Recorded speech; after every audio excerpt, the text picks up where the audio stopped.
जय श्री कृष्णा, जय श्री राम, जय गौ माता, जय राधे श्याम। एक बार हमारे साथ सीताराम तो बोलिए, राधे श्याम तो बोलिए। क्योंकि ग्रंथ में लिखा है श्री कृष्ण कृष्ण कृष्णेति श्री कृष्णेत न जलपति।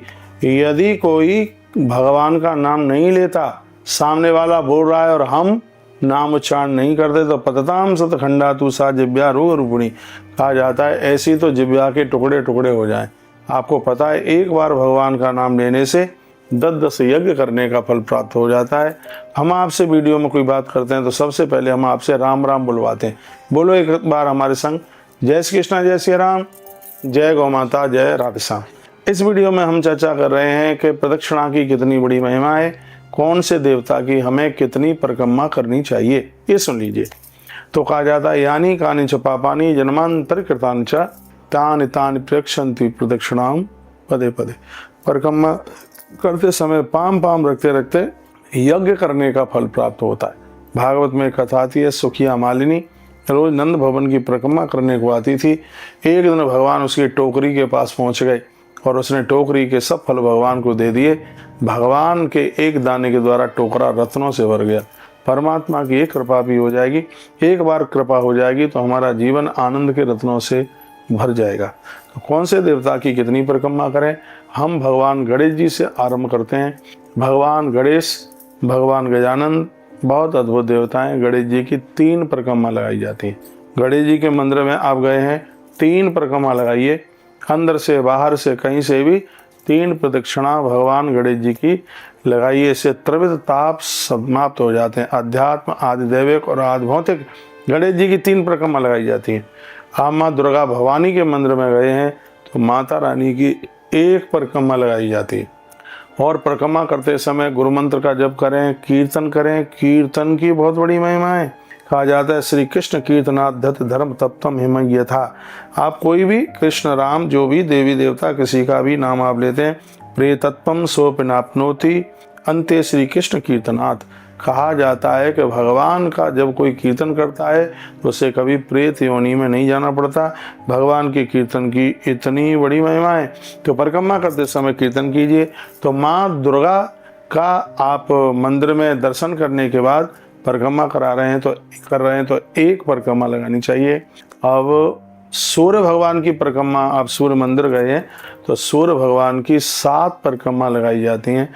ध्यान से सुनिए, सूर्य भगवान की 7 परिक्रमा, दुर्गा मैया की 1 परिक्रमा और भगवान महादेव की परिक्रमा अंदर पिंडी के पास से लगा रहे हैं तो आधी परिक्रमा लगाइए।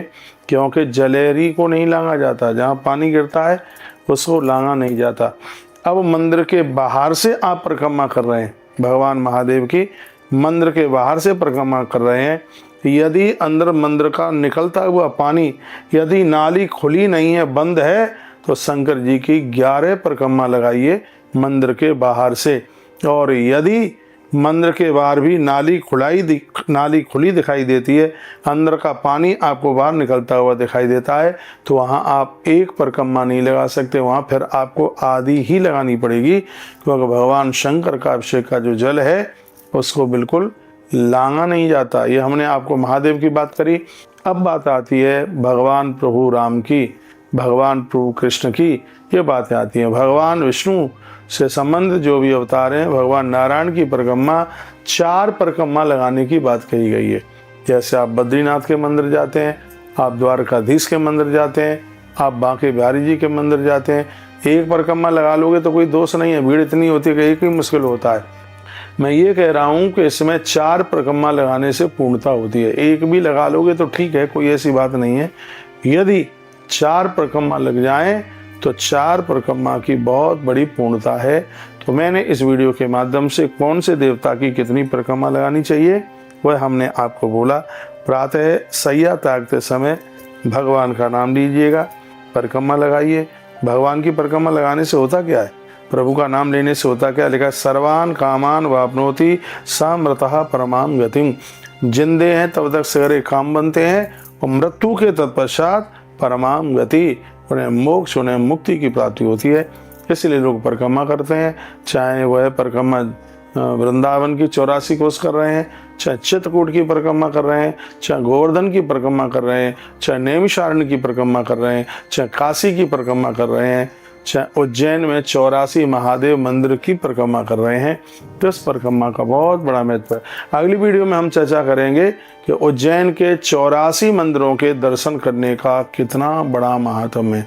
आप सुन लेंगे, आप दर्शन के बिना नहीं रह पाएंगे। बहुत बहुत धन्यवाद आपका। वीडियो को आपने पूरा सुना। ऐसे हमारे साथ जुड़े रहिए और नई नई अपडेट प्राप्त करते रहिए।